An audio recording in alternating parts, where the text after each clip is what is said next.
Tá. Eu vou colocar aqui, né? Então, isso pode, tá? Até o dedo, tá? Então, Ai, ótimo. Aí, agora sim. Olá, turma. Então, hoje temos o prazer de ter a professora Liane Carvalho Poleschi aqui com a gente hoje. Ela fez a mestrado e doutorado conosco na pós-graduação nas artes visuais, ela é formada em desenho lá na Universidade de Santa Maria, né? Fiz minha graduação lá em Santa Maria também. E a Liane, ela desenvolveu a pesquisa dela em conjunto com a professora Malu. A gente sempre chamou ela de Malu, né? Maria Lúcia. Isso, Maria Lúcia da parte. E que tinha uma pesquisa voltada ao desenho, inclusive tinha uma disciplina também voltada ao desenho, e a pesquisa dela era voltada especificamente para crianças de desenho com crianças cegas, né? E aí a Liane fez um trabalho, então, que ela parte, né, de deficiências, crianças com deficiências, mas deficiências intelectuais, né? Isso. E então estamos muito felizes com a sua presença hoje, né? Acho tanto pelo valor, né, e a importância da sua pesquisa, e estávamos conversando sobre isso antes, né? Esse legado que a Malu deixou aqui para quem teve a oportunidade de estudar com ela, quanto também pelo fato de você estar atuando como professora, né, e utilizar a sua pesquisa dentro do seu espaço de trabalho. Então, obrigada, Eliane. Eu agradeço a oportunidade, né? Bem parceira de estar aqui. Gosto bastante de retornar na UDESC. E, bom, uma professora já me apresentou, me chamo Eliane. Atualmente sou professora na rede municipal de Palhoça. Sou efetiva lá, já vou fazer 4 anos. E, sim, peguei toda aquela época de pandemia, né, e foi um aprendizado enorme e um desafio, assim, né? Não vou dizer que foi claro, a pandemia em si foi um problema, mas dentro daquele contexto ali, como professora, eu reaprendi muitas coisas. Bom, eu fiz o meu mestrado e o doutorado aqui na UDESC, junto da professora Malu, e sempre trabalhei com o desenho infantil. Aliás, foi isso que me aproximou dela, né?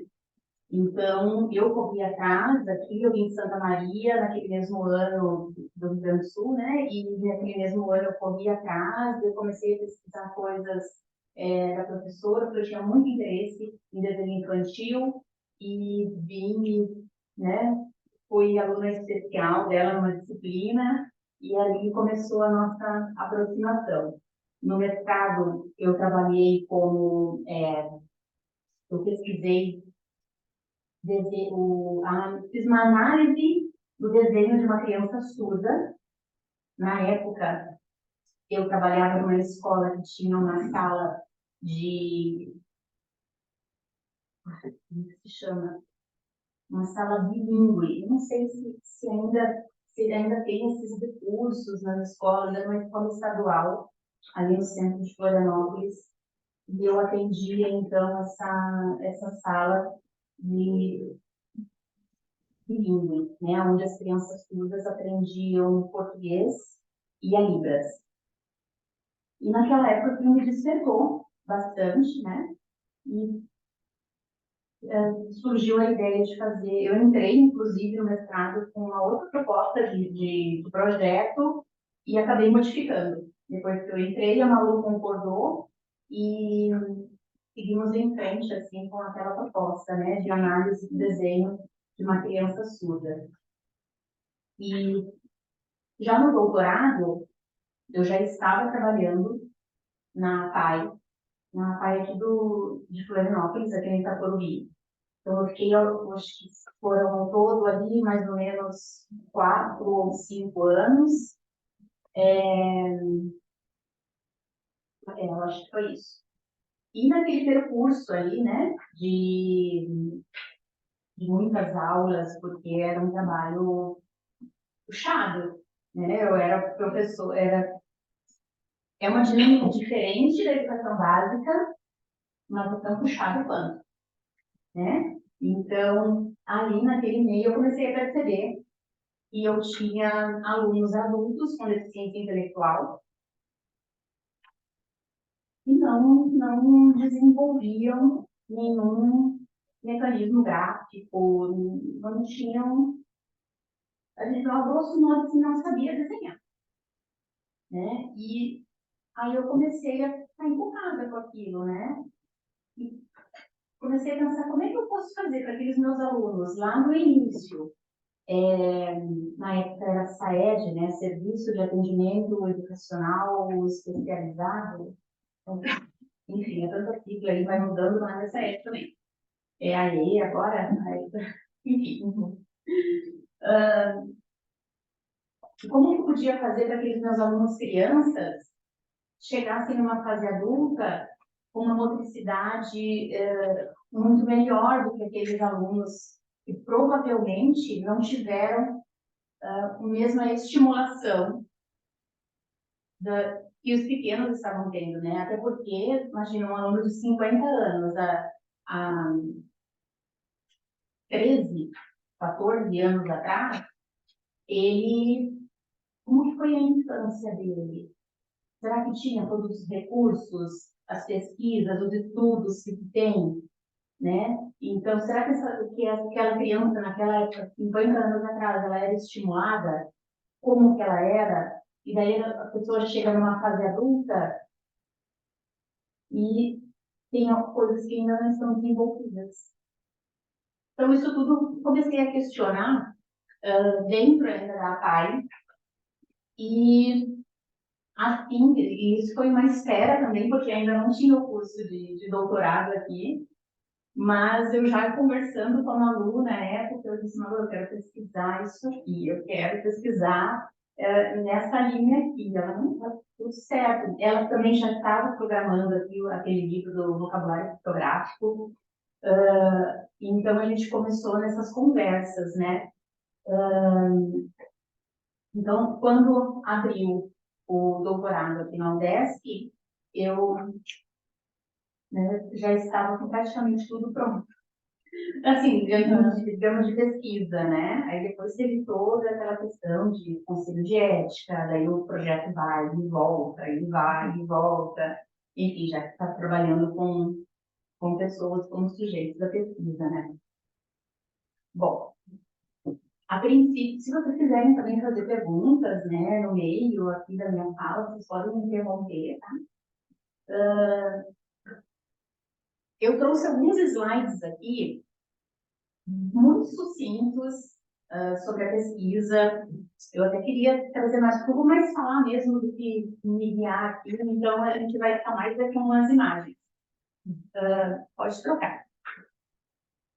Aqui, como eu falei para vocês, né, crianças com deficiência intelectual, elas podem aprender a desenhar? Então, essa foi a pergunta norteadora para esse projeto, para essa pesquisa. Pode ir. E por que ensinar, né? E surgiria essa questão também, né? Por que ensinar pessoas com deficiência a desenhar? E daí você vê, quando você sai na rua, assim, você se depara com inúmeros desenhos, né? E daí você vai ver nesse livro aqui, esse verdinho ali que ela está folheando, a questão desses desenhos, né, fotográficos, assim, que servem como uma comunicação muito rápida. O que é a placa de trânsito, né? Você entende a placa de trânsito, né? Você não precisa ter escrito escola.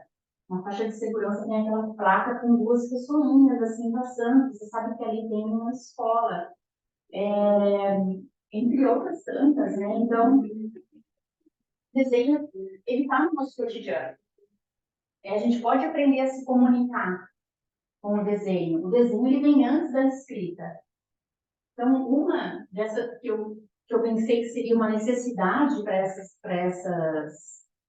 essas pessoas, considerando principalmente que elas não eram alfabetizadas, e grande parte dos meus alunos na APA, eles não eram alfabetizados, né? Principalmente os adultos. as crianças ainda que vinham, frequentavam junto o ensino regular, e no contraturno na PAI, mas enfim, os adultos não eram alfabetizados. Tem também a memorização, né, do gesto motor, aquisição de conceitos, né? A aquisição de conceitos com desenhos. Então, você pode ver que tanto a professora Malu quanto eu, a gente trabalha com desenhos que a gente chama de estereótipos na escola, né? Ai, mas não ensina estereótipo, porque o aluno não sei o quê. Gente, toda criança ela vai desenhar, quando ela começa a desenhar a casinha, né? É muito raro, claro, pode acontecer da criança desenhar com 5 anos, já começar a desenhar uma casa que ela está vendo, desenhar de memória uma casa que ela viu, e fazer um desenho muito visual disso. Mas como é que a criança começa a desenhar uma casa? Quadrado, triângulo. E a partir daí, ela vai acrescentando, ela vai tirando, ela vai vendo o desenho do colega, ela vai colocando, até ela perceber que aquela casa, ela é o conceito de uma casa. Assim como a palavra escrita da casa é um conceito, né? E não é que seja a casa, é a representação, o conceito de casa. Então, até que ela percebe que a casa que ela vê aqui é diferente daquela, né? Enfim, é um resumo, né? O desenho, esse desenho que a gente trabalha, ele é um resumo de formas e linhas mais importantes de determinado objeto. Sem contar, promover a inclusão nas classes comuns de ensino. Nas escolas públicas, em todas que eu já trabalhei, eu sempre tive alunos com deficiência muito severas, alunos com deficiências muito leves. Hoje eu tenho alunos considerados autistas e eles têm um desenho, ele, né, aliás, não são eles, ele tem um desenho fascinante, ele tem uma facilidade em fazer um desenho visual, de olhar e copiar aquele desenho e reproduzir esse desenho no papel incrível. Os colegas dele da mesma idade não têm. Em comparação, eu tenho outros alunos com algum tipo de deficiência ou autismo que nem gostam de desenhar. E tá tudo bem também, né? Porque pessoas sem deficiência também, você vai ver umas que gostam, outras que não gostam, né? Umas gostam de determinada leitura, outras de outra, e são nossos gostos, a gente vai aprimorando ou não, certo? De passar.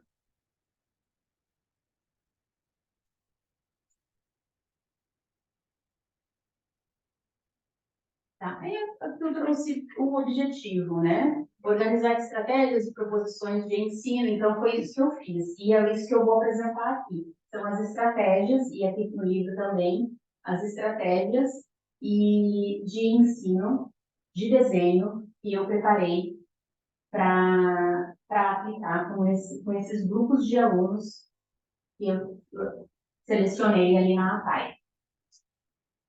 Pode passar. Aqui, metodologia local de pesquisa foi na APAE de Florianópolis.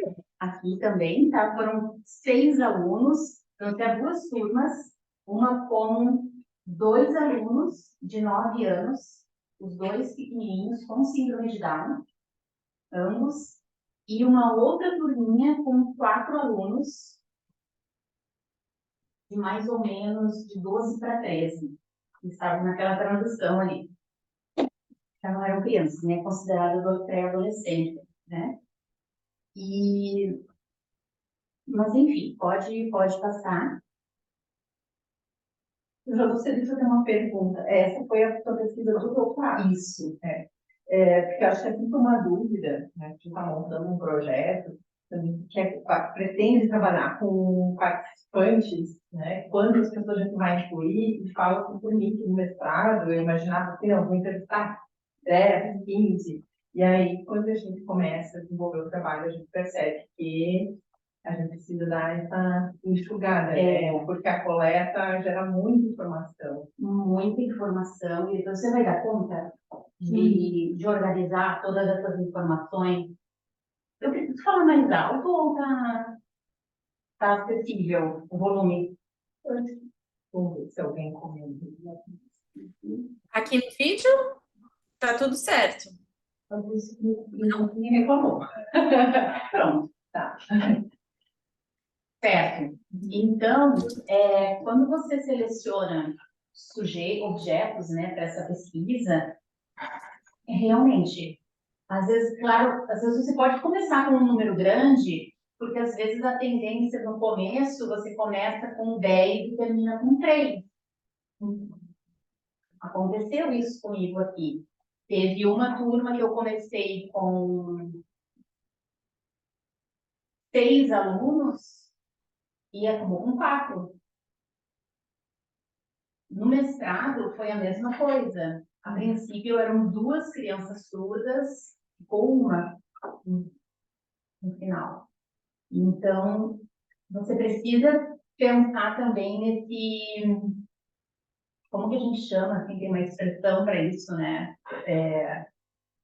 Não recordo. Enfim, né? Mas né, a gente começa com essa vazão, né? Evasão, perdão. Com essa evasão. Então, você considera essas situações. Então, assim, vou entrevistar só uma pessoa, vou atender só uma pessoa lá em tal lugar. Então, se acontecer alguma coisa, se a pessoa se mudar, se a pessoa... Então, você tem a certeza que essa pessoa, você vai conseguir contato com ela por bastante tempo, durante aquele período da pesquisa. Aqui, eu atendi esses alunos durante 1 ano. Foi durante todo o ano letivo, de março a dezembro. Então, eu tinha uma margem ali grande, né? Eu pensei, bom, ao todo são 6 alunos. Pelo menos um vai ter que ficar. Pelo menos um vai ter que ficar, né?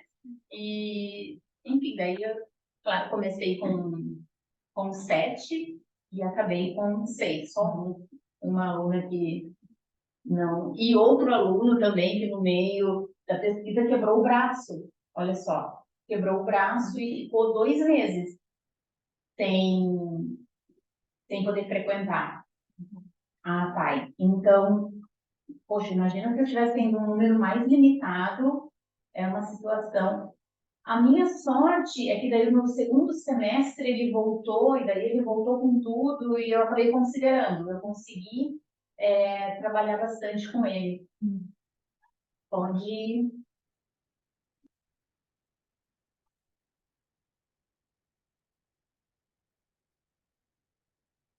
É uma característica, né, mais ou menos, desses alunos. Eles tinham de 9 a 13 anos, frequentavam o ensino regular pela tarde e a PAI pela manhã. Então, 2 vezes na semana eles frequentavam a PAI pela manhã. E outro critério que eu coloquei, não possuir deficiência múltipla ou comprometimento motor.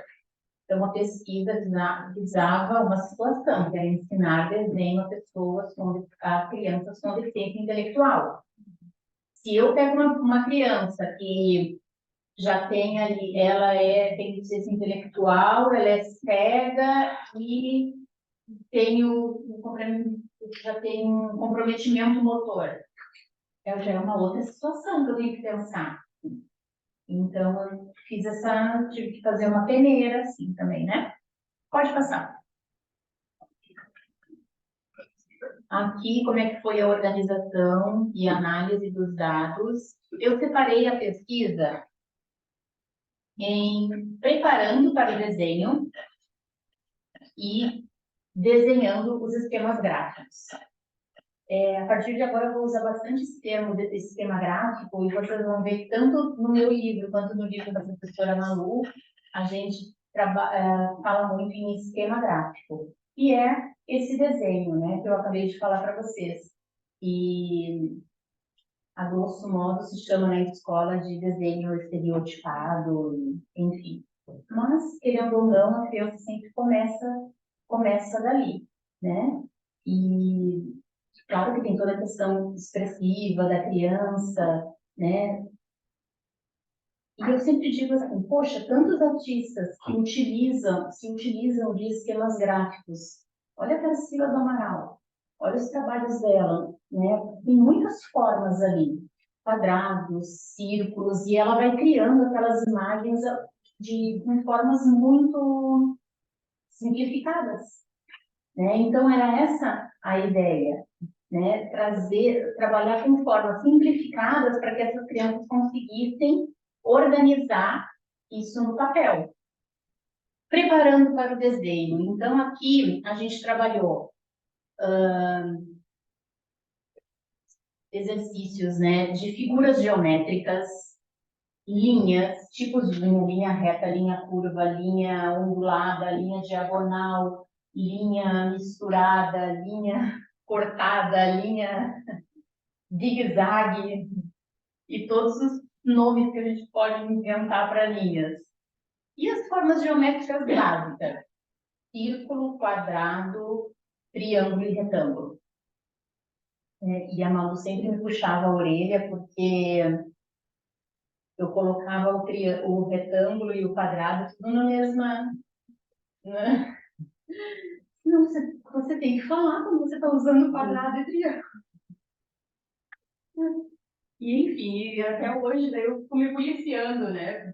Mas foi, claro, foi um erro meu na época, né? E é muito legal também depois você começar a avaliar, meu Deus, olha como é que eu fazia, né? Olha aqui, como é que eu não pude fazer melhor? Ou como é que eu não fiz diferente isso, né? Será que foi por falta de recurso? Foi por ingenuidade minha? Mas enfim, pode passar.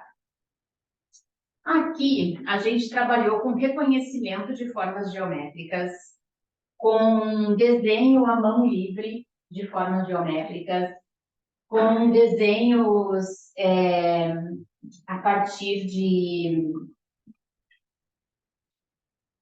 Ai, como se chama? De réguas vazadas, assim, não tem? Uhum. Com a forma geométrica do quadrado, do círculo, do triângulo, do retângulo. Às vezes, eles mesmos pegavam a tampa de alguma coisa e não foi uma coisa que eu trouxe, partiu deles. Aqui era um joguinho, né, de pareamento, assim. Pode passar. Aqui alguns exercícios. Aí, criar. Aqui, hoje, eu já teria feito diferente. Eu fiquei pensando assim, meu Deus, como é que eu pude colocar numa folha A4 500 linhas, tipos de linhas diferentes? Era uma em cada folha, era óbvio. E como que eu não fiz isso? Né? Então, tem horas assim, que eu falo você com as coisas que depois você devia ter feito diferente, não era assim. E não deu certo, não deu muito certo. Com as crianças maiores, de 13 anos, foi ok, né? Elas já conseguiam ter um maior controle. Agora, com os pequenos, embaralhou mais ainda a cabeça deles. Né? Ainda mais que tinha ali todos os pontilhadinhos, enfim. Porque de aprendizado, tá tudo bem. Não vamos cobrar que fomos no passado. Mas é interessante, assim, e até de reconhecimento mesmo, né? Poxa, a gente faz coisas que depois você vê que não deu certo, que poderia ter feito de outra coisa. E é muito interessante assim, essa análise, essa autoanálise que você faz. E só vai aparecer também porque a pesquisa aconteceu. Exato. Então, Agora, as próximas turmas vão ter essas folhas únicas, folhas com pequenos, aí cada folha vai ter um tipo. Então, já é legal para as próximas turmas. E esse desenho de liga pontos, ele foi muito usado, principalmente no momento de fazer o quadrado e o retângulo, o triângulo também, com as crianças menores. Foi extremamente, elas pediam, né, para fazer a bolinha ali, para ver onde que elas tinham que levar o lápis. Pode ir. A gente criou também, eu sempre falo a gente porque foi um trabalho conjunto assim com a Malu, né? Ela estava sempre puxando a orelha assim. Então a gente criou sons para alguns tipos de linha. Então linha reta vertical, linha reta horizontal. Então uma era o som tan, tum. Então para fazer o quadrado é tan, tum, tan, tum. Já auxiliava bastante, né? Pode. Aqui eu tenho uma aluna de 9 anos, a Isa, ela trabalhando aqui com as linhas, né? Então ela associava muito o som, ela mesma fazia, né? O tan, tan, tan, tan. Então, quando ela queria, uma vez ela queria desenhar a chuva, ela sabia que ela tinha que fazer tan, tan, tan. E ela gostava muito, muito de desenhar também a maçã. Ela era encantada pela história da Branca de Neve, da bruxa, e uma das atividades preferidas dela era que eu desenhasse uma árvore e colocasse bolinhas para ela fazer o cabinho da maçã. Então, aquele cabinho ela associava ao som pique, pique, pique, porque é uma linha curtinha. Então, ela depois vocês vão ver ali mais ou menos o desenvolvimento dela, né? Pode trocar.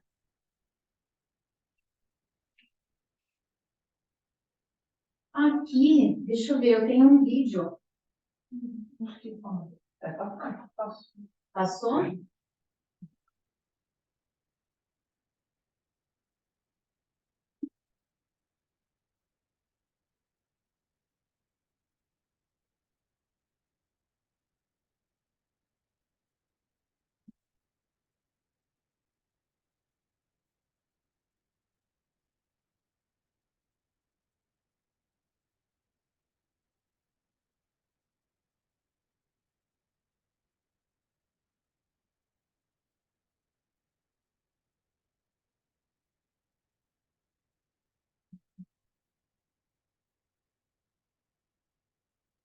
E era assim, todos os encontros eram gravados, né?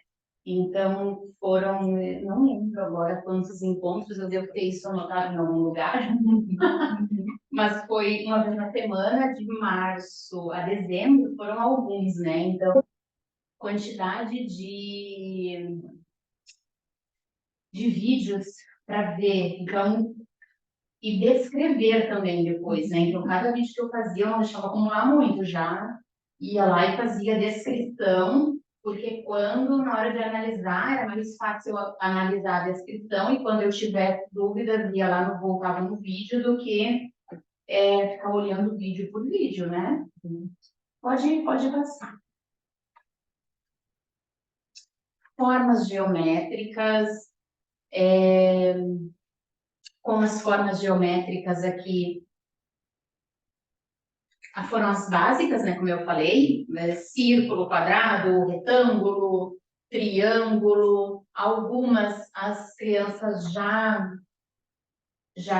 tinham reconhecimento, já tinham internalizado também até o movimento que o pulso faz para fazer determinada forma, mas isso entre os maiores. Os menores, aí eu fiquei muito tempo nessa fase aí, principalmente dos quadrados e do retângulo. O círculo ainda ia, né? Porque, a princípio, os primeiros encontros, eu trabalhei principalmente com desenhos livres. Eu precisava saber qual o domínio que eles tinham né, daquela situação ali. Então, eles sabiam o círculo, claro, eles já associavam ao rosto, ao sol, então eles já tinham um pouco mais de domínio no círculo, aliás.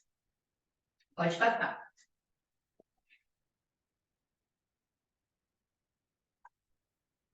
Aqui, tem outro vídeo.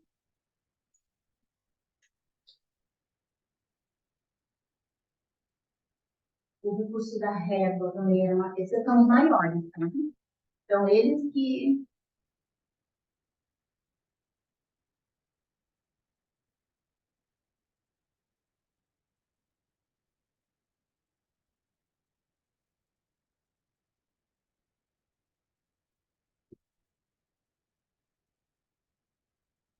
Pronto.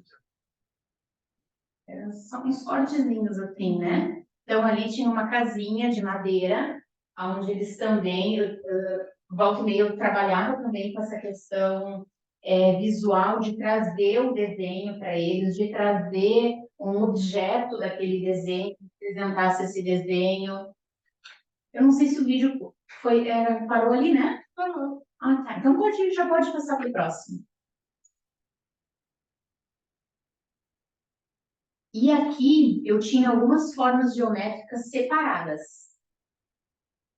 para que eles montassem, né? A princípio a montagem era essa, né? Era retângulo pro tronco da árvore, o círculo pro topo da árvore, triângulo quadrado, retângulo para a porta, o sol era o círculo e umas hastezinhas assim, né, de pequenos retângulos compridinhos e a nuvem ali. Esses materiais eu acabava produzindo lá na APAE mesmo, com os recursos que a gente tinha na época. Hoje, claro, com os recursos que eu tenho, também já teria feito diferente, teria mandado fazer com madeirinha, como é que é o nome?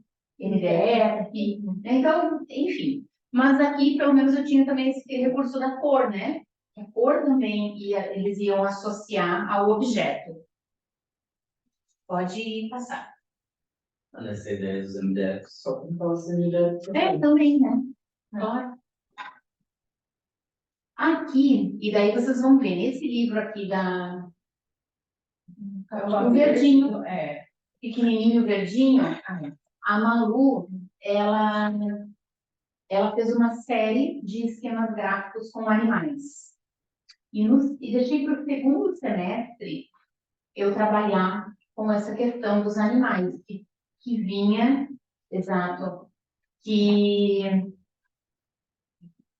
eram feitos com elementos da linguagem visual, né? Círculo, ponto e linhas, e tipos de linhas muito simplificados e que formavam esses animais. A Mari, que era do design, era que ajudou, inclusive, a partir, claro, esses desenhos não vieram à toa, né? Foi uma pesquisa enorme que a Malu fez com várias crianças, como várias crianças desenham um peixe. Então, a partir daqueles inúmeros desenhos, que tipo de desenho simplificado a gente pode chegar à conclusão, né? Como que a gente pode simplificar esse desenho de peixe das crianças?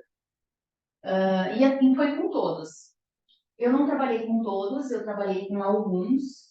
Se eu não me engano, foi cachorro, foi alguns diferentes, assim, dos menores e para os alguns que repetiam. Cachorro, gato, coelho, teve o porquinho também, em função da história dos 3 porquinhos, das crianças pequenas. E as crianças aqui adultas, crianças adultas, e as crianças maiores, elas queriam o cavalo. Só que o cavalo não tem aqui. E o cavalo, ele tinha um diferencial que não tinha nos outros desenhos que a gente estava trabalhando. Na maioria dos desenhos aqui, como é que é? Vocês viram que não tem pescoço. É a cabeça e o corpo já ficam meio grudadinhos assim. E não tem pescoço. E o cavalo tinha pescoço e crina, além do pescoço. E daí deixei por último, assim, o cavalo, né? Porque foi um desafio para eles. Mas parece uma coisa tão simples, mas foi tão desafiante para eles encaixar aquele pescoço onde? Que era entre a cabeça e o corpo. E aqui eu também fiz a mesma coisa, eu recortava, então, eu não lembro se isso era papel colorido, era EVA, enfim, recortava no formato aqui do coisa para que eles pudessem montar e também desenhar junto de montar e desenhar e trazia o desenho e trazia também alguns bichinhos, né, que representassem, enfim, pode trocar. Foi usado eu não lembro se é o livro de desenho de signos da Esther Dick como referência, porque tem uma parte no livro ou na pesquisa da Edith que ela pega também representações gráficas, né, desenhos minhas de crianças do mundo inteiro sobre galos e também a forma como eles se referenciam o barulho do galo ao redor do mundo. Tipo, popó, popó, isso na América Latina, na China, na Oceania também, América do Norte. Então, tipo, vários desenhos. E alguns galos, se eu não me engano, acho que foi algum país asiático, o galo era feito com 4 perninhas, porque representava ele andando correndo. Então, eu queria que vocês pegaram ela com referência. Não. Nossa, não. muito parecido, muito parecido. Engraçado, não me é estranho, assim, essa história. Mas eu não conheço esse livro, se quiser me passar depois. Só ter essa a certeza referência. se é desenho, desígnio, design, alguma coisa assim. Daí a gente eu vou procurar e te mando, junto com o livro. Desenhando com o lado esquerdo do cérebro. Talvez seja esse. Não, É que eu lembro que eu não, peguei. esse não é dela. Mas eu acho que é não é dela. Não, esse. Mas eu lembro que é da Edith, eu tenho certeza disso. Mas eu não sei se não é desenho na escola, alguma coisa. Eu acho que ele desenha na escola. Isso. Desenho na escola. Eu acho. Dirty. Vou dar uma olhada. Dirty é dela. Eu tenho aquela com a linha, né? Mas era muito cultura, né? Isso. Só para vocês terem uma ideia, o trabalho da Malu, eu não sei quantos anos a Malu ficou fazendo essa pesquisa com uma criança cega em específico, né? Aliás, era criança e depois já era adolescente por mais de 10 anos. Então, Então, é um estudo que a gente chama de longitudinal, né? Fica acompanhando. Então, como uma criança, mas, claro, é diferente, né? Quando a gente vai fazer uma pesquisa de doutorado, ela não estava numa pesquisa. Depois ela até tentou pegar outras crianças, quando ela viu que a menina estava ali com os seus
agora. Vamos ver.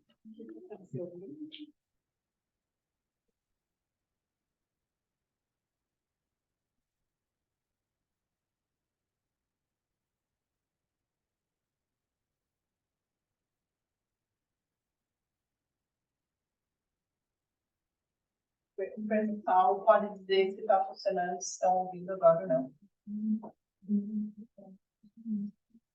Sim. Está funcionando? Tá, então vamos lá. Aqui, né? Isso. Isso. Obrigada. Então, aqui são alguns desenhos, exceto o cavalo, né?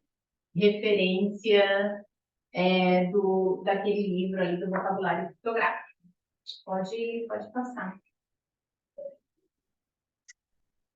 Certo. Então, nessa fase aqui, de desenhando os esquemas gráficos, aí também ele foi dividido em 3 partes e, muito embora também a gente trabalhasse de forma concomitante, assim, né? Então, primeiro, desenho do esquema gráfico sem a referência. Então, eu não mostrava para eles, embora vamos desenhar o cachorro. A gente fazia um desenho de memória de cachorro, para depois eu vir com a referência. O que eles sabem desse cachorro? Será que eles sabem? O cachorro tem 4 patas? Como é que é o rabo do cachorro? A orelha do cachorro? Daí depois vinha com essa referência. Montagem do esquema, que era aquelas partezinhas separadas ali. E o desenho, aí sim o desenho do esquema. Muito embora, assim, a montagem do esquema e o desenho, às vezes elas vinham juntas, né? Às vezes eles precisavam do esquema para montar, para replicar depois. Pode passar. Aqui, alguns, assim, que a gente usava meio riscado, imagina, né? E daí, como eu estava falando, assim, foi tudo feito com aqueles recursos que a gente tinha ali à mão e na época também era bolsista, imagina, bolsista, ganhava bolsa, né, da CAPES.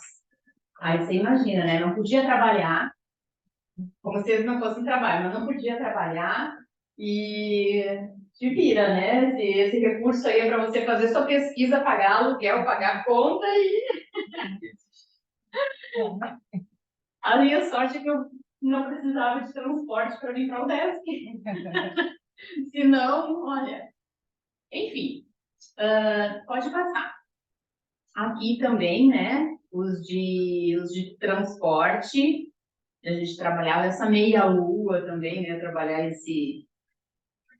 essa linha curva, pode... E alguns resultados. Percebemos o quanto foi essencial a aprendizagem anterior das linhas e das formas geométricas, né? Porque essas linhas e formas eram usadas em todo o restante dos sistemas gráficos. Aqui são os 2 pequenininhos. Pode fazer. Aqui eles desenhando. Então, a gente vê ali muitas formas circulares. Então, o círculo eles tinham domínio, né? E o que faz a criança lá com 3, 4 anos, se você dá um papel para ela, depois que ela sai daquela forma de garatuja descontrolada, aonde ela só quer riscar o papel, e aquela descarga motora, quando ela consegue controlar a garatuja, o que ela faz? Começa a fechar o círculo. E começa a nomear também esse círculo, né? O que você desenhou ali? É passarinho, é o sol, é a cabeça. Então, assim, esses 2, eles, embora o Matheus eles ainda tivesse alguns esqueminhas ali que ele sabia desenhar, porque provavelmente alguém ensinou, eles ainda estavam nessa fase muito do círculo, da bolinha. Bolinha, bolinha, bolinha, bolinha. Pode passar. Pode ir passando, tem muitas imagens.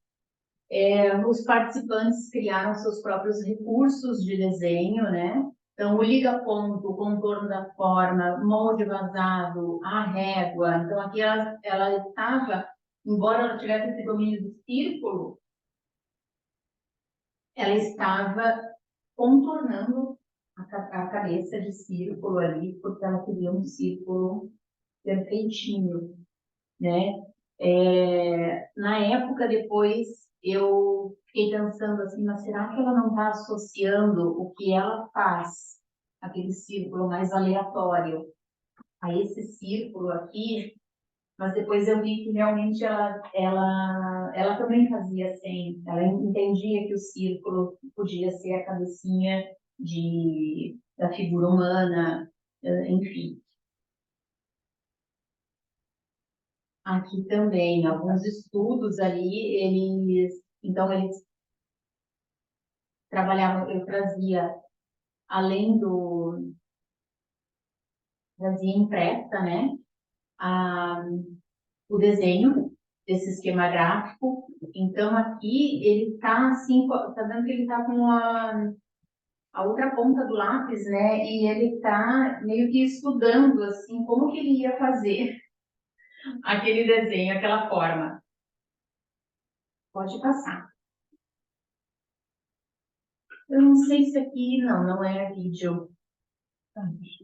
Aqui, o liga-pontos, olha, ele era muito usado com as crianças menores para isso, então, para ligar o pontinho para fazer o quadrado. Embora eles soubessem fazer a linha reta, diagonal, linha reta e horizontal, na hora de juntar isso, dava o cacau. Aí tinha que fazer o liga-ponto para saber que o lápis ia desse pontinho até ele. Não. Os participantes conseguiram generalizar as formas. Então, a partir de algumas formas, eles conseguiam construir outros esquemas. Né? Então, aí é que está a grande sacada. Né? Eles não ficaram só naquilo que foi trabalhado. Eles desenvolveram outras coisas a partir disso. Então, essa primeira fotinho aqui foi um aluno dos menores, do pequenininho, né, dos 9 anos. Essa forma ali era a forma de figura humana. Então, tinha a cabeça, o corpo, dois palitinhos para a perna e 2 para o braço. Ele colocava a cabeça de lado e posicionou nessa forma e disse aranha. Aranha. Aí dele também? Esse não. Ah. Aí e eu queria que ele construísse o homem insistindo, né? Homem, bota a cabeça, tirava a cabeça. Aí ele posicionou novamente, assim, deixou mais separadinho as hastes e disse sol. E eu, é homem, tira a cabeça. Porque tem horas na pesquisa que você quer que dê certo o corpo, né? E você na hora não percebe a riqueza de material que você está tendo. Sim. E só depois, né? Não demorou muito, quando eu cheguei em casa eu percebi. Mas chega na hora assim que você não tem que dar certo isso, coloca essa coisa. É difícil a gente entender que aquilo a gente pode permutar também. Claro. Ó, o aluno foi dado tal modelo, tal atividade, mas ele incorporou, mostrando Então, ele quer uma aranha, ele quer um sol. Você tem que estar aberto também, né, para essas situações. E esse outro aqui foi quando nós trabalhamos o desenho do gato. Tinha gato? A gente até que parece um leão. Parece um leão. Nós trabalhamos o desenho do gato. Esse foi outro aluno com síndrome de Down, só que lá da turma de 12 anos. Aí ele fez o desenho do gato, porque eu tinha muita dificuldade. E esse foi que quebrou o braço também. Então, às vezes ele ficava emburrado, ele não queria fazer, enfim. Professora, e a cor entrou em algum momento, assim, na sua análise? Porque eu observei que a maioria dos desenhos são monocromáticos. Não. A cor, Faz parte da embora eu tenha trabalhado com objetos coloridos, o desenho em si, eu evitei de colocar a cor, porque eu queria mesmo era as linhas, né? Esse contorno realmente. E trabalhei com o lápis 6B também, porque para ficar bem forte, né? Para que, por mais que eles não apertem muito o lápis, ainda assim fica mais salientado. Eu pensei, depois na impressão disso, tem que dar conta da impressão. E daí, como é que eu vou depois ficar editando esse desenho na cor, no contraste, na luz, acaba, né? Usa depois um 8B ou 9B. O 8B com carbono é bem mais escuro também, mas o 8B também já ajuda. A próxima desenho vai ser bem forte. A princípio, o 6B deu conta naquele momento, né? Mas outros lá também seriam ideais. E daí esse menino, ele desenhou o gato e colocou uma juba ao redor do gato. E disse assim para mim, Havaí. O Havaí. Aí, na hora, eu não dei por conta. É aquela coroa de Só que, não, o Havaí é o que? É o bichinho, né? O mascote. E ele disse, olha, eu não Havaí. Bom, não sou hétero. Não é da minha alçada. Bom, E na hora eu gostei também, porque eu também não associei imediatamente, assim, né? Aí depois que eu vi, realmente, é o Leão do Havaí.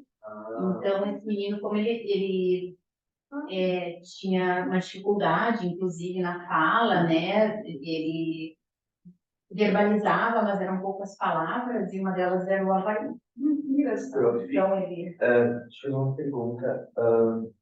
Eu vejo que a pesquisa foi esse processual, né, de justamente esses elementos, né, para que pudesse produzir essa interação com o desenho, mas talvez você vá falar isso mais depois, né? A questão da leitura de algumas imagens táteis, assim, ou da relação com o espaço, ambiente livre, ou com ela coube nessa pesquisa ou não? Ou ela foi mais influenciada pelas formas mais genocidadas, ou assim, materiais gráficos mais... Você diz assim... eu vou lá fora, pego assim, folhas, encosto nas árvores, sinto a textura da parede. Isso teve um processo para te, talvez,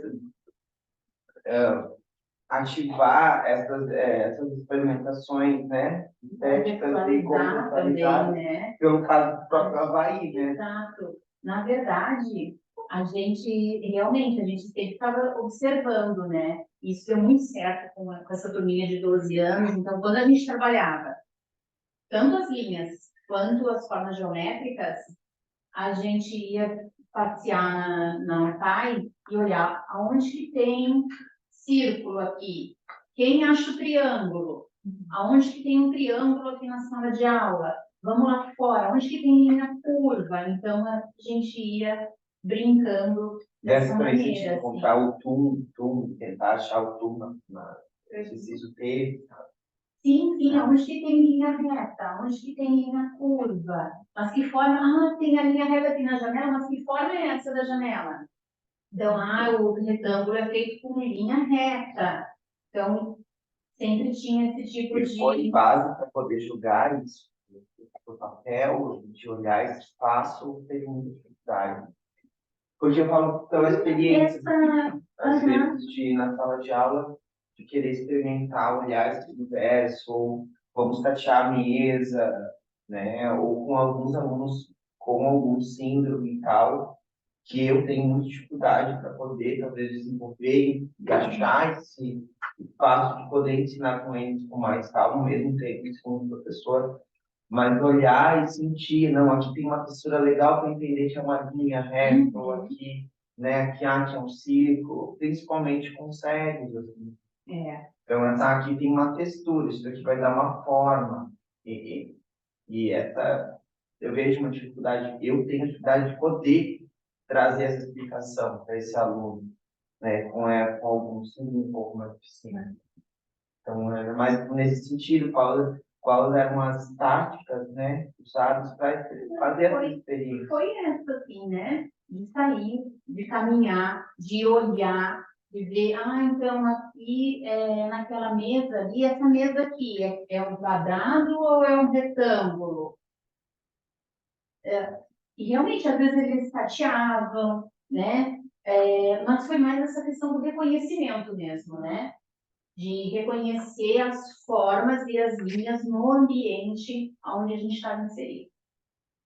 É que é bem complexo, né? E aí, quando a gente está, assim, sai um pouquinho do que é o nosso, que para a gente é o nosso dia a dia, a gente tem que, algumas coisas tem que voltar lá nisso, como é que a gente aprendeu, né, quando era criança, e quanto tempo a gente levou para aprender? Porque isso, assim, parece tão simples, né? Aprender essas formas de mágica, mas a gente tem que lembrar quantos anos a gente ficou aprendendo isso. E isso, né? Como é que a gente relembrar, né? Eu vejo até lá no ensino médio, às vezes é bom lembrar essas coisas com os alunos do ensino médio, que se passa batido porque já querem algo que já está ali, né?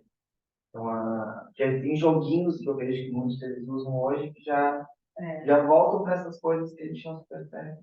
Porque eu lembro de uma experiência que a Malu comentou em aula, assim, quando ela comentou, assim, acho que para todo mundo ficou muito chocado, tá? Como é que, agora não me lembro o nome da menina que ela acompanhava, mas como é que ela representava a água, o rio, desenhando as pedras, porque era o que ela sentia. Sim, Né? E assim, qualquer outra pessoa evidente, como é que vai representar a água, pelo movimento da água, vai pintar de azul, né? A gente associa aquela ideia da cor também. Mas uma pessoa que tem qualquer outro tipo de deficiência, ela vai buscar referência em outras coisas. Né? E como a importância do desenho nesse sentido de oferecer mais recursos para a pessoa se comunicar e ela poder mostrar aquilo que faz parte da experiência dela, como a menino comentou sobre, associou a figura do leão né? Então, pode aqui também, né? Esse círculo assim bem redondo, provavelmente foi alguma tampa que tinha à disposição ali. Pode aqui tem outro.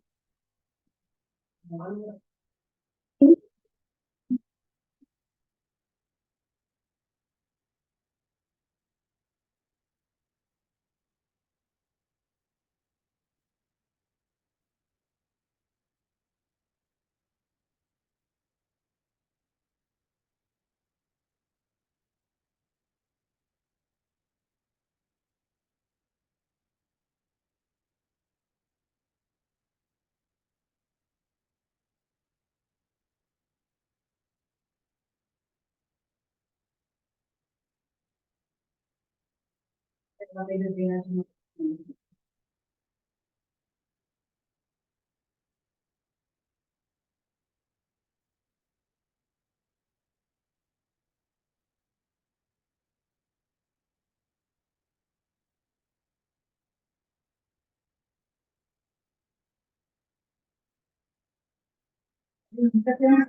né? Você está atendendo um, o outro está chamando.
É ela, a aluna das maçãs. É, E eu achei interessante que ela colocou os cílios sem, no molde que ela usou, não tinha o cílio, ela Não, colocou o não. detalhe por ela É. mesma.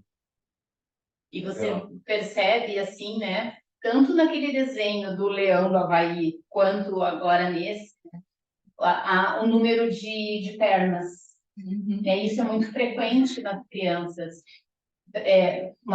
Com crianças sem deficiência muito novas, assim, 3, 4 anos, elas colocam, vão desenhar o cavalo, coloca várias pernas, porque o cavalo tem várias pernas, né? Então, e um dos autores que nós trabalhamos com o Luque, ele chama isso de incapacidade sintética. Então, é a incapacidade que a criança tem de sintetizar. Então, vai desenhar a mão, faz 5 dedos, faz vários, né? Você tem vários dedos, então faz vários risquinhos. Pode passar. Então, aqui, né? Falei da incapacidade sintética. Eu queria acabar essa parte aqui com essa citação que é da Lúcia Reilly, ou Reilly. A gente sempre fala de Reilly, mas ela veio para uma banca aqui e ela disse assim, não é Reilly, é Reilly.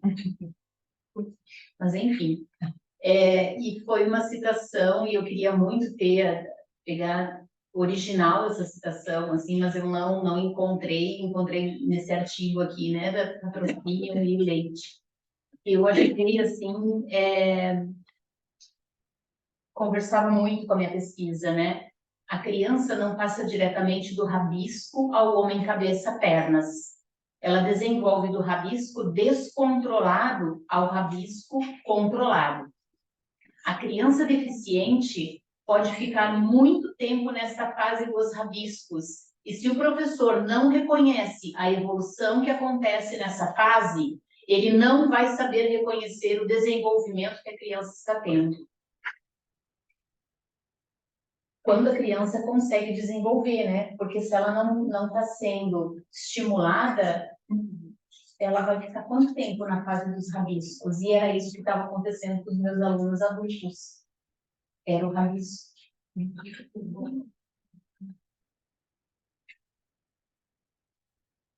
Vocês conhecem a filha da Ana May Barbosa? A Ana Malha? Ela foi minha banca também, eu tinha que falar. Ela não presencial, na época foi online, né? Foi a revolução para a época, né? Em 2017, a gente nem pensava nessa coisa online. Mas em função da condição dela, né? Ela, filha da Ana May Barbosa, para quem não conhece, a Ana Malha, ela sofreu uma espécie de um AVC no dia da defesa de mestrado dela, e ela ficou totalmente. Hoje ela é acamada e na cama ainda ela concluiu o doutorado. Então, acho que ela conhece os olhos. Então, ela tem uma pessoa tradutora que vai, eu acho que mostrando, quando ela quer se comunicar, vai mostrando para ela as letras, as sílabas, e ela vão montando ali a situação que ela quer comunicar. provavelmente deve usar algum tipo de desenho também, né? Muitos livros que ela usou no doutorado, quem lia para ela era a Ana May. E, enfim, tem um livro fantástico dela também. Deixa eu tentar.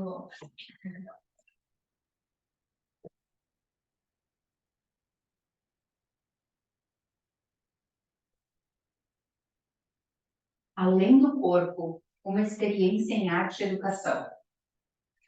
Foi uma experiência que ela fez no doutorado, nos museus com crianças com deficiência também, mas com deficiências físicas, né? Não sei se tinha intelectual, enfim. A melhor atitude pedagógica é alternar atividades mais simples com outras mais complexas, pois a capacidade cognitiva da criança filtra aquilo que pode aprender. A ideia é garantir o mínimo e ousar o máximo, nunca nivelar por baixo com a desculpa de que a criança não aprende. A gente pensa assim, não seja o segundo professor que dê conta, né? Porque ele já foi tadinho, né? Não sei o que ele sabe, e é uma questão que uma vez até arrumei briga na escola, né? Foi essa época de pandemia, onde as segundas professoras, elas faziam a adaptação da nossa atividade para as crianças para os alunos, né? Daquela turma ali com deficiência. E eu não lembro agora qual era o conteúdo e tal, mas eu achei era uma menina também com síndrome de Down, mas o que ela fez, né, o que ela alterou ali para aquela menina a partir do conteúdo que eu estava dando, eu achei tão simplificado, tão assim, não passava a mensagem que era para passar. E daí eu conversei com a professora da EE e tal, sabe? Porque poxa, instiga mais. Mas não vai fazer. Mas instiga, né? A gente precisa ir um pouco além daquilo. O aluno vai fazer o que ele conseguir fazer. Então, vai além. Então, junto disso, já que você teve essa atividade tão simples, assim, eu realmente não lembro agora o que era, mas não consigo lembrar. Alguma coisa, acho que com moda, que a gente está trabalhando, era uma turma de sexto ano. E eu achei que aquela adaptação dela ela não atingiu, não passou a mensagem que era para ter passado, assim. Então, essa é uma briga, assim, sabe? E às vezes eu prefiro eu adaptar. Enfim, né? Então, nunca nivelar por baixo com a desculpa de que o aluno não aprende. E como a gente ouve isso na escola, né? Não adianta, não aprende. E daí eu acho a importância lá no início da sua pesquisa, quando você fala assim, que você começou, né, a fazer essa pesquisa para tentar entender só por quê é importante ensinar, por que eu devo ensinar, né? Porque como a gente já comentou em outro encontro, né, que primeiro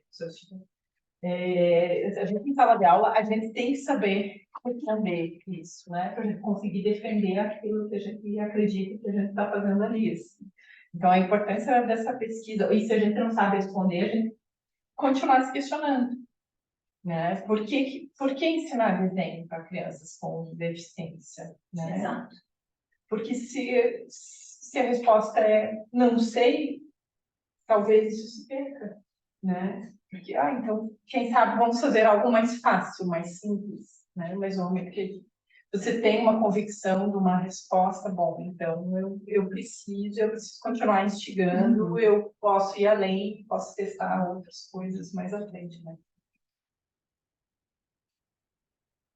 Aqui, nessa segunda parte, eu vou tentar ser bem sucinta também, que eu acho que o nosso horário já ultrapassou. Não. Mas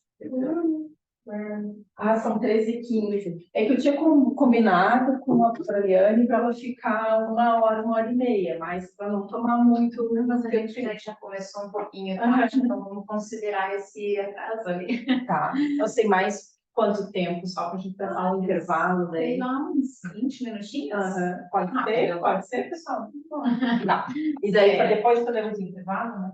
Tá. Então, arte e educação inclusiva, né? Eu trouxe um pouco do que eu trabalhei nos anos que eu trabalhei, tanto na Baía de Florianópolis, quanto na Baía de Palhoça. Então, aqui na Baía de Florianópolis, eu acho que ao todo ali eu fiquei uns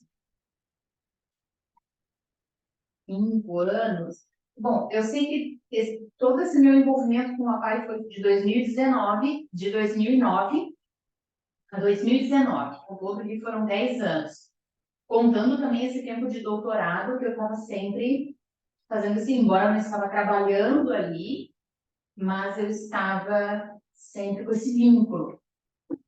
Então, aqui eu trouxe algumas fotos assim de atividades. Aqui eu estava trabalhando com linhas, então eles molhavam o barbante na tinta e deixavam o barbante carimbar ali a linha que saía, né?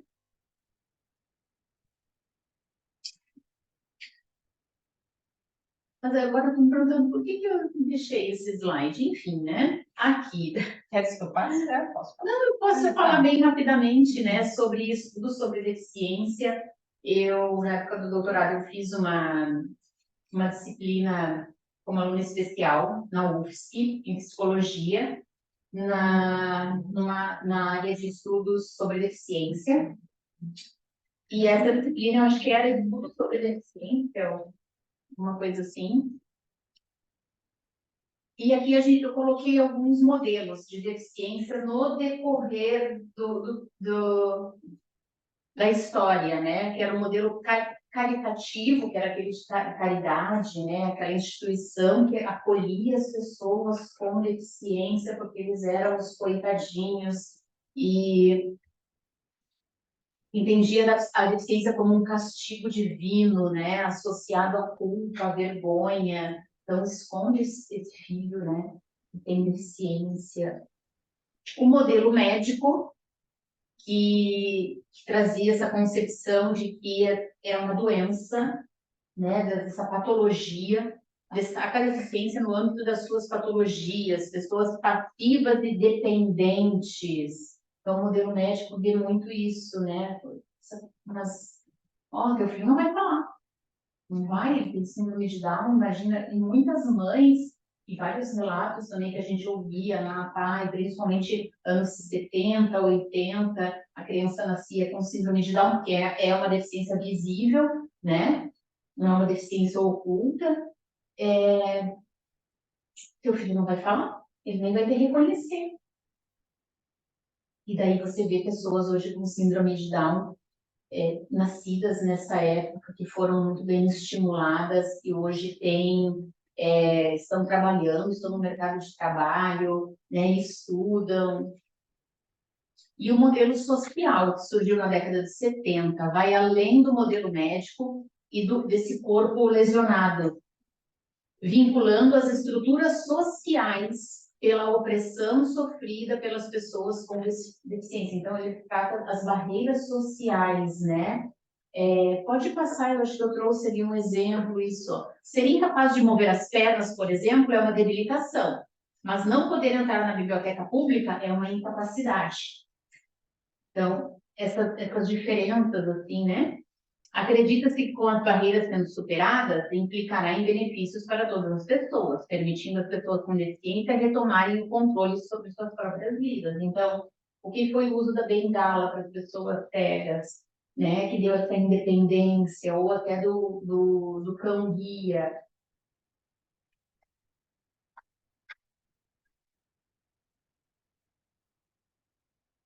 Pode passar aqui, né?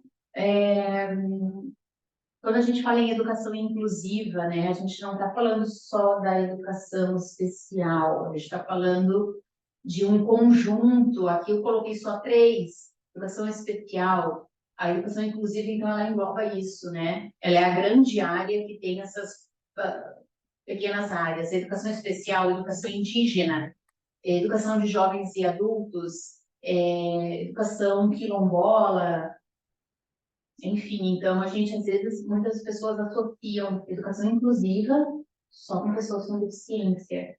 E ela abrange muito mais que isso, né? Profi, Oi, eu tenho uma pergunta que eu vi dentro da sua formação, você é arte terapeuta. também. Tem essa grande, né, crítica, problematização sobre a atuação do arte educador, também como arte terapeuta, e esse vínculo que parece que muitas vezes a arte terapia ela vai resolver alguns problemas para a inclusão, né? Eu trabalhei numa escola que eles pediram assim que pudesse trabalhar com arte terapia com os alunos de inclusão. Eu queria que comentasse um pouquinho sobre o que você acha sobre essas relações do papel do arte educador e do arte terapeuta. Eu também vejo muito isso, assim, né? Por exemplo, foi 2 anos atrás, por exemplo, na Fundação Catarinense de Educação Especial, abriu uma vaga para musicoterapeuta. Então, eu acho que tem uma certa tendência, assim, de... São questões separadas, né? O pedagógico e do terapêutico. E o terapêutico, eu acho que ele precisa vir junto com outras terapias. Ele é só uma, dentre tantas que elas precisam trabalhar em conjunto, né? Você não pega o desenho de uma pessoa, faz um desenho aqui para mim que eu vou analisar. Não existe isso, né? Aí a criança desenhou o sol preto. Você sabe se ela não tinha outra cor? Se era só o preto que estava apontado? Ai, não, mas aqui, se ela desenhou só o preto e do lado esquerdo, e do lado direito, e no meio, e não sei o quê, é porque tem um trauma,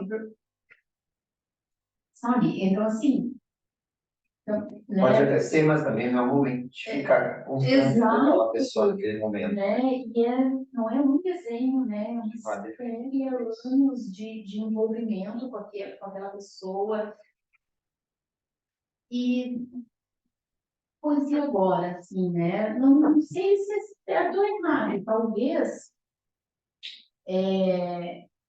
em conversas assim, que eu vejo com pessoas que ainda estão trabalhando em APAG e tal, claro que tudo é muito bem-vindo, mas como está sendo construído, a gente tem que tomar cuidado para que isso não vire algo recreativo, assim, né? Então a musicoterapia é o momento que a gente vai cantar. Mas eu já vi também situações de musicoterapeutas na APAI fazendo um trabalho voluntário,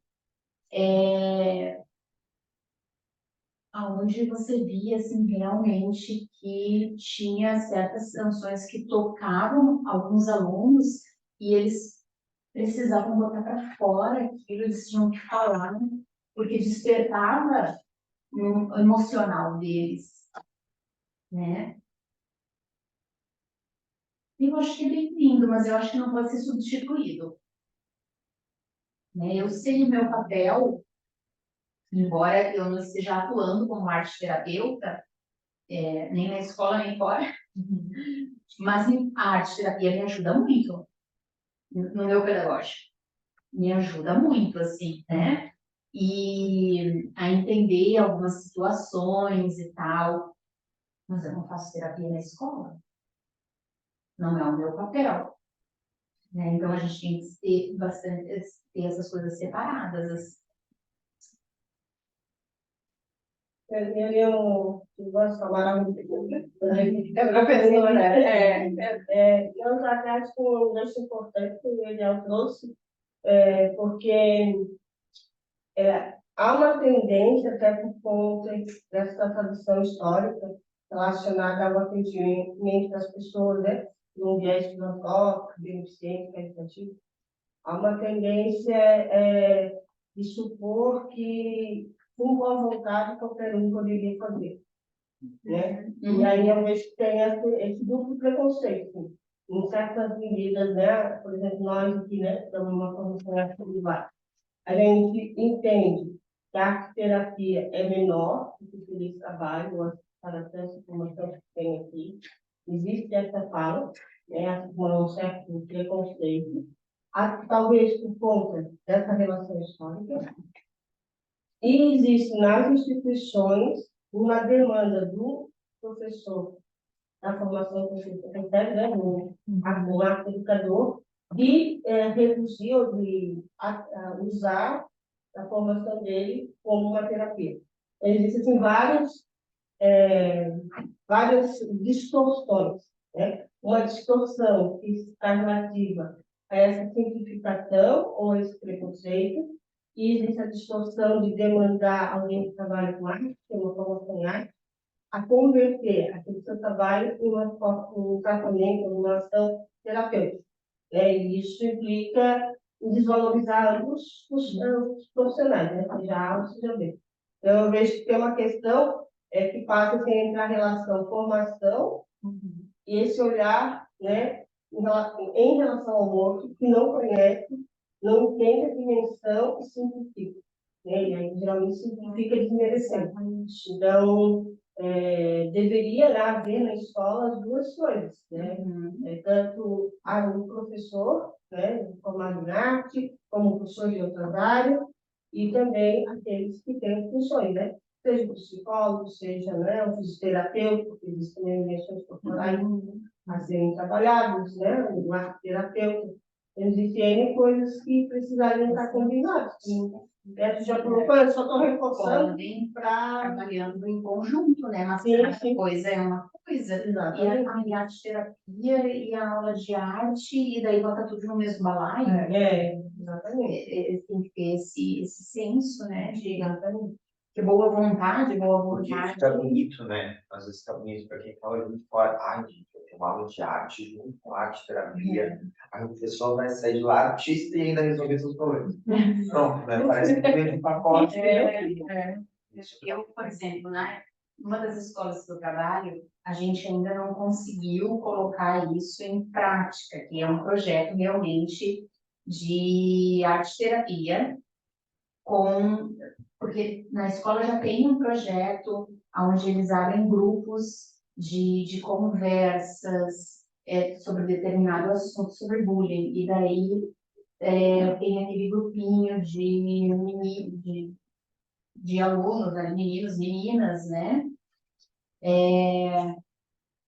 Onde a orientadora ela vai trabalhar essa questão e tal. Então, a gente ia fazer um trabalho conjunto, que ainda não saiu do papel, mas, se Deus quiser, vai sair um dia.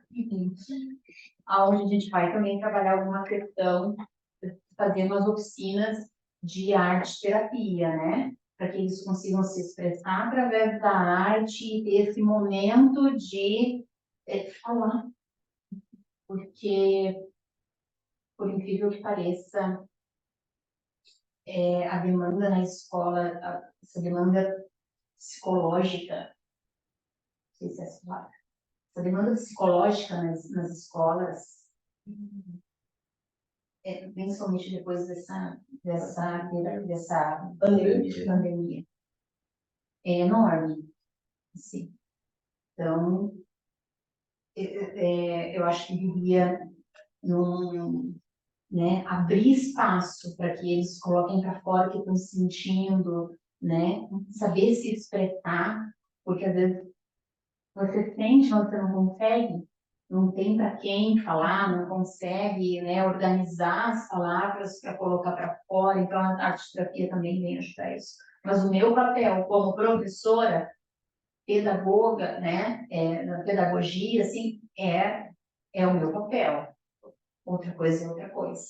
Né? Eu sempre digo assim, ó, boa vontade eu tenho também de tocar, eu não sei tocar nenhum instrumento, mas eu sei tocar 3 músicas no ukulele. Mas sou professora de música, sei. Então eu só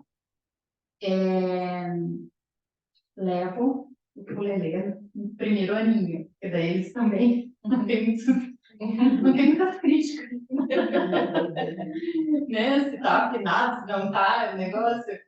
Então, eu sou professora de música, né? E tô levando sempre a mesma música, porque eu parei na borboletinha, eram 15 músicas para aprender, e eu parei na borboletinha, e dali eu não saí mais, porque não consigo trocar dedos, gente, essas coisas. Então, eu fico na música que só tem 2 dedos ali. Enfim, mas não sou. Mas eu tenho essa boa vontade de levar para eles a musiquinha para brincar. Mas sei o meu papel, né? Enfim, aqui então, pode ir passando assim as fotos com alguns trabalhos. Trabalho com argila, isso aí foi um trabalho de argila que nós fizemos com casquinha, com forminhas de ovo de Páscoa, né? Onde eles fizeram com a argila e depois pintaram, e depois a gente fez aqui os furinhos nas bolinhas e fizemos alguns móveis, assim, né? Pendurico. Pode ir passando, aí é todo um registro. Tá aqui, olha, eu deixei lá no carro, de novo, viu? Eu tenho um aluno, aqui também é um aluno da APAE, autista, e na época ele criava esses personagens com massinha de modelar. Então era um personagem muito, viu? Você vê que tem dentinho ali naquela boca, e eram pecinhas pequenas, assim. Então pode ir passando, eu acho que tem mais. Ele era incrível. Só que o que acontece com a massinha? Seca e vai esfarelando, vai se perdendo. Então, eu sempre procurava fazer esse registro visual, né? Dos trabalhinhos dele. E, ó, então, tá vendo? Cria essa casquinha, assim, na massinha. Então, hoje ele já faz isso com biscuit, aquela massinha que endurece, né? Então, hoje ele faz a estrutura com arame, faz em biscuit. E eu tenho, acho que umas 10 peças dele, eu trouxe algumas e deixei no carro. Mas em biscuit. Mas enfim, né? Dá para ter uma ideia das peças que ele faz. Então ele era muito minucioso. Gostava de desenhar? Não. Gostei de dimensional. Legal. Aqui era uma mesa, né? Então, com alguns materiais ali, porque eu sempre procurava isso, né? Dar materiais para eles trabalhar. Então, tinha ali o giz de cera, giz pastel seco, giz pastel oleoso, era guache, anelina. Aqui foi um projetinho que nós fizemos com natureza morta. Então, a gente criava uns cenáriozinhos com natureza morta e eles reproduziam. Então, daí já trabalhava, né? Questão das formas geométricas, das linhas curvas.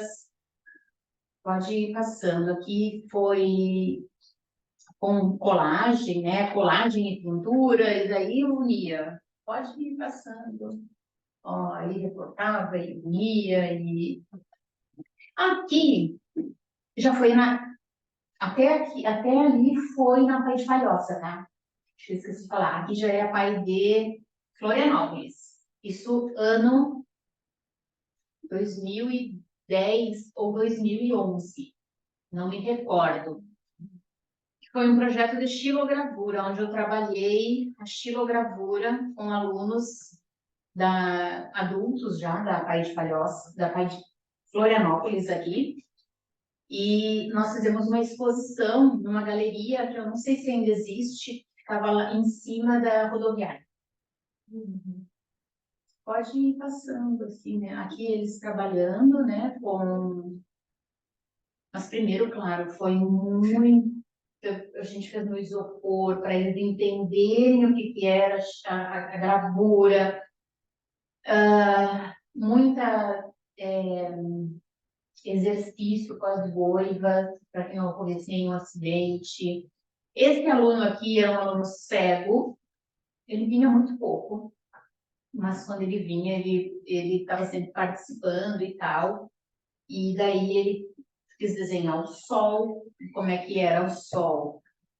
Eu expliquei para ele que o sol era a gente podia pensar no Sol como a nossa mão, né? O círculo com os raios. Então, a gente desenhou com os giz de cera na madeira e eu fui cavando e a mão dele ficava em cima da minha para que ele sentisse esse movimento. E daí, claro, eu ficava orientando, mas eu permitia que eles fizessem esse trabalho, né? Da tinta, de colocar a tinta, de passar, depois com a colher, né? Só tem que apertar, tem que forçar um pouco mais, né? Você não está forçando, por isso que não está saindo aqui no papel. Aqui, muitos não sabem, mas a rapaz de Florianópolis ganhou uma vaquinha da Coparade. É, né? Coparade. E ganhou esse exemplar aí de vaquinha para que os alunos pudessem produzir algo, né, em cima dela e tal. E daí era uma vaquinha deitada, que eram poucas vaquinhas que eram deitadas, né? Eu acho que sobrou e ninguém tá deitada. Mas enfim. E esse trabalho foi lá no shopping, foi acompanhado por um artista, que era esse daqui, mas eu não me recordo o nome dele. Mas era um artista aqui da ilha. E também foi em 2011, isso, faz bastante tempo.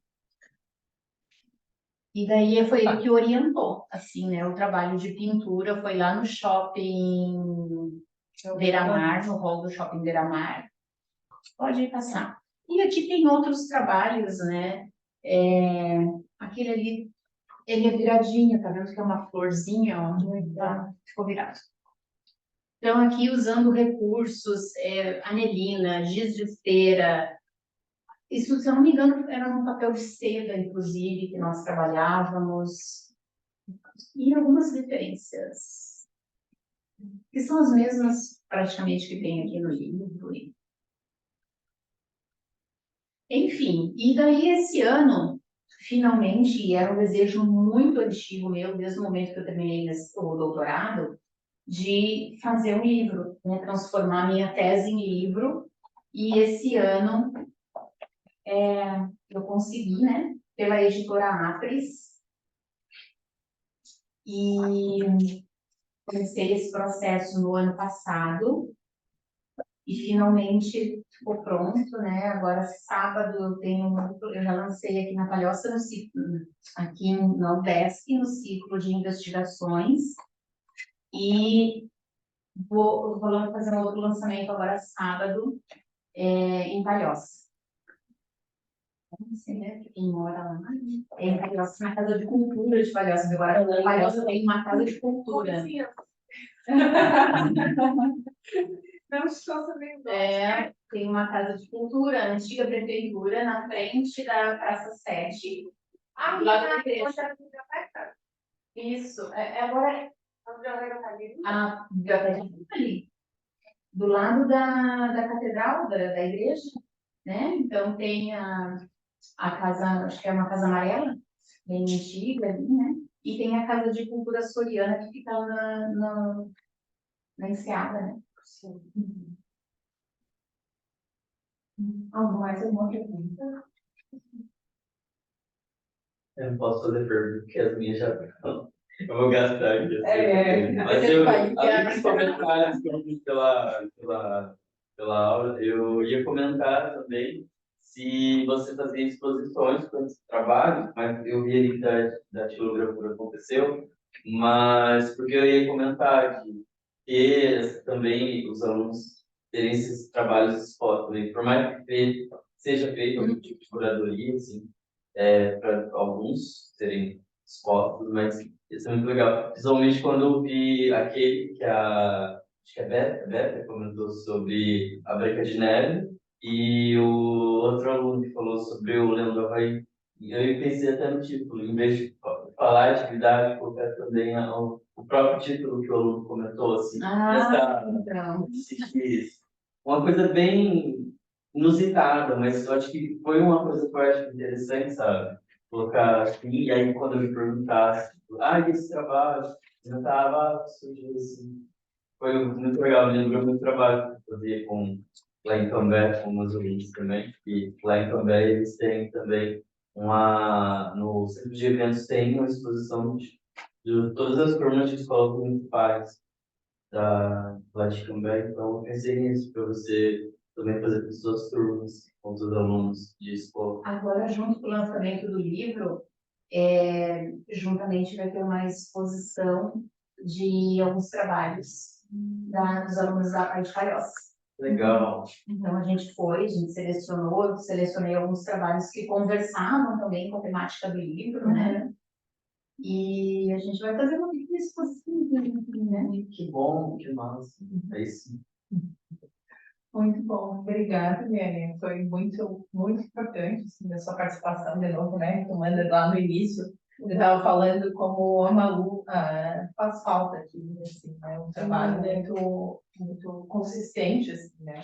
Dentro dessa área do ensino do desenho e para um público que às vezes nos escapa, assim, né? Nos nossos estudos, quando a gente pensa, né? Porque justamente se a gente não tem alguém próximo, né, que tenha alguma deficiência, a gente não tem muita noção de todo, ou seja, não tem sala de aula, né? A gente não tem a noção da complexidade que é assim, e a complexidade que é a pesquisa nessa área também, né? De fazer a pesquisa assim, dentro de qualquer contexto que a gente tem um público variado, já é difícil, né? E quando a gente tem pessoas com limitações, algumas barreiras, é muito mais complicado, assim. Então, é um empenho também, assim. Sempre um desafio, É, né? Tanto a pesquisa quanto o trabalho de campo e estar na sala de aula também, né? Estar na escola com esse público. Mas, muito bom, obrigada. E aí, para a gente encerrar, né? 20 minutos. Obrigada. Uma paradinha aqui na